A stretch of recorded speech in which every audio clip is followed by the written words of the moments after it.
ஒரு நல்ல பீட்ரூட் எடுத்துக்கங்க. அதை நல்லா பொடி பண்ணி இந்த மாதிரி வச்சுக்கோங்க. அதை ஒரு பாத்திரத்தில் அதை அப்படியே போட்டு ஒரு 2 கிளாஸ் தண்ணி ஊற்றி 1 கிளாஸ் தண்ணி வர மாதிரி கூட நீங்கள் வச்சு அதை கொதிக்க வைக்கலாம். நல்லா கொதிக்கும். கொதிச்சிட்ட பிறகு அந்த தண்ணியை எடுத்து தனியாக ஊற்றி வச்சுக்கங்க.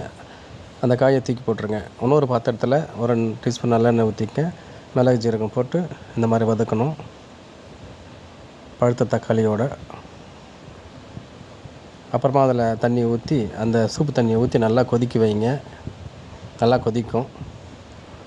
கொதித்த பிறகு அந்த தண்ணியை எடுத்து ஃபில்ட்ரு பண்ணி வச்சுக்கங்க. அந்த மாதிரி எடுத்து வச்ச பிறகு அவ்வளோதான், ரெடி. நீங்கள் குடிக்கலாம்.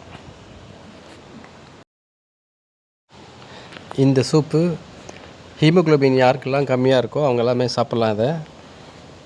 இந்த ஒரு நாளைக்கு 2 வாட்டி கூட இதை குடிக்கலாம். ஒரு 10 மணிக்கு மேலேயும் ஈவினிங் ஒரு 5 o'clock பிஃபோர் ஆகும். ஹீமோகுளோபின் கம்மியாக இருக்கிறவங்க இதை எடுத்துட்டிங்கன்னா 10 நாளில் உங்களோட ஹீமோகுளோபின் ரைஸ் ஆகிடும் நல்லா.